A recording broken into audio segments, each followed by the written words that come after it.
सर्वमंगल मांगल्ये शिवे सर्वार्थ साधिके शरण्ये त्र्यंबके गौरी नारायणी नमोस्तुते। गुरुर्ब्रह्मा गुरुर्विष्णुः गुरुर्देवः महेश्वरः गुरुः साक्षात् परब्रह्म तस्मै श्री गुरवे नमः। इदं फलं मया देव स्थापितं पुरतः तव तेन मे सुफल अवाप्तिः भवेत्। जन्मनि जन्मनि कुलदेवताभ्यः नमः। ग्राम अधिदेवताभ्यः नमः। श्री सद्गुरु चरण अरविंदाभ्यां नमः। इमानि पूर्णफलानि समर्पयामि। మనస్ఫూర్తిగా శృంగేరి గురువులకు ప్రార్థించుకొని మనము ఇంతకు చెప్పుకున్నట్టుగా గురువులకు గురువైన జగద్గురువును మనం ఆశ్రయించాం.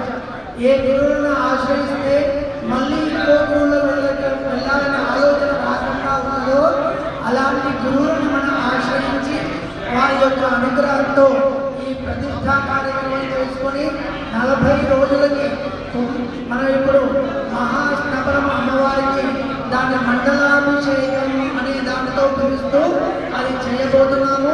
ఈ 40 రోజుల కాలం అమ్మ ఇక్కడే ఉండి మిగతా పరివార దేవతలందరూ కూడా మనల్ని అనుగ్రహిస్తూ ఉన్నారు. శ్రేయాంసి బహు విఘ్నాలు అంటారు. మంచి పనులు చేస్తున్నప్పుడు కొన్ని విఘ్నాలు వస్తూనే ఉంటాయి. ఎప్పుడు కానీ మంచి పనులు చేస్తూనే ఉండాలి. ఏదో విఘ్నం వచ్చిందని చేయకుండా ఉండకూడదని వచ్చాయని చెప్పట్లేదు.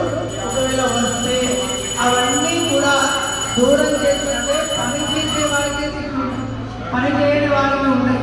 మళ్ళీ తర్వాత ఏ పని చేయాలన్నా కష్టం ఉంటుంది. అన్నం తినాలన్నా కష్టమే, పడుకోవాలన్నా కష్టమే, ఉద్యోగం చేయాలన్నా కష్టమే, వ్యాపారం చేయాలన్నా కష్టమే.